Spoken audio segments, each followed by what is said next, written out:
Hey everyone, Kyle Lewis here from the Worship Keyboard Tutorial YouTube channel, giving you tips and tricks to help you with your worship keyboard ministry. In this video, we're going to talk about ideas for the intro and interludes for the song Good and Gracious King. Now there's a free PDF that you can get by clicking the link below, and it has all of the written out stuff that I'm going to be playing in this lesson. But before we get started, if you haven't subscribed, hit that subscribe button and that little notification bell so that you can be aware of future videos. And if you like this video, give us a thumbs up. Alright, if you're ready, let's get started. So we're talking about two different concepts in this video. We're talking about constant tones and we're talking about parallel sixths. Now don't worry if you haven't heard those terms before, because I'm going to break each of them down. Okay, so the first thing that we're going to talk about are constant tones, and constant tones are a great way to add some instant harmony and some intensity to a melodic line, like the intro and interludes that we're looking at in this song. So let's take a look first of all at just the melodic line. So we have the intro, which is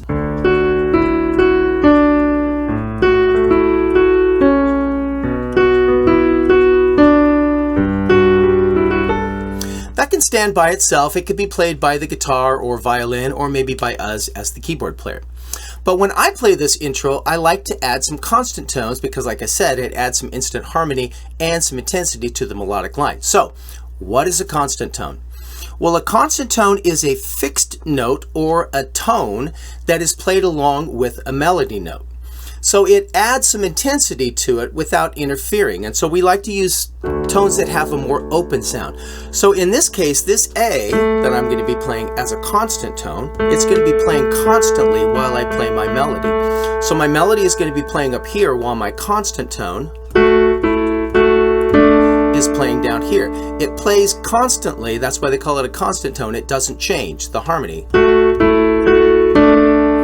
That works for the D chord. It also works for the A chord.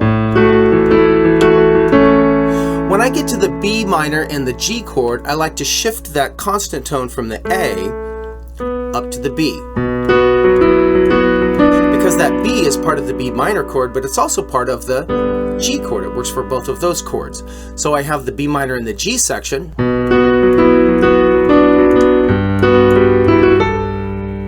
So let me put that all together with the A constant tone and the B constant tone.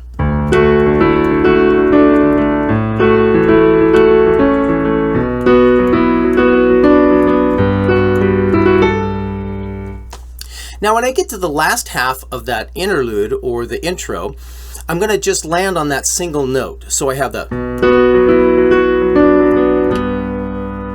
So here's how that last half is going to sound in context.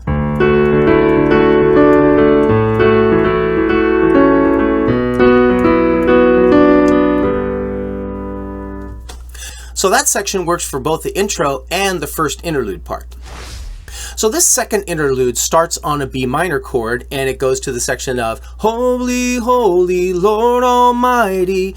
And that little interlude goes like this.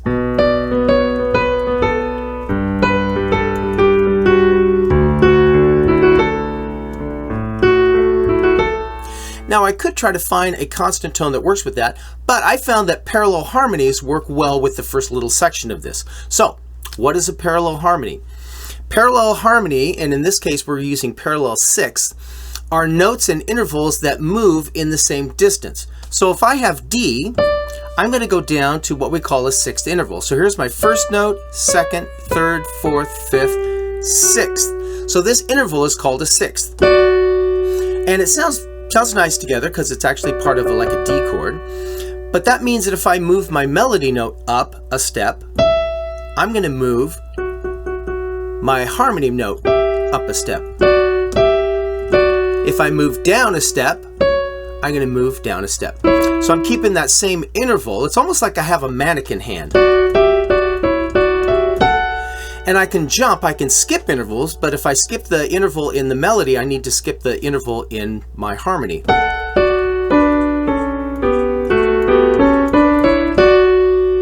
So I'm going to use the parallel sixth harmony, the parallel sixth motion in this first little section. Listen how this sounds. And I'm only going to use it for the first little half and then go to my constant tone. So listen to that again. Then I'm going to stick to my constant tone here of a D. because it also has that open sound. It doesn't interfere with the melody. It lets the melody kind of stand out without competing with it. And then we have the D, and I'm going to go back to that A. So listen to that whole thing in context.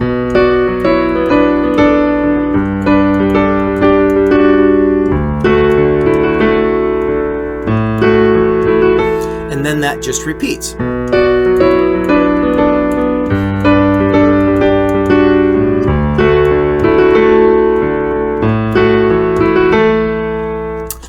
So there you have it, the constant tones and the parallel harmonies for the intro and interludes for Good and Gracious King. Well, hope this video was helpful for you, and don't forget to smash that like button and subscribe to this channel, and feel free to leave me a comment.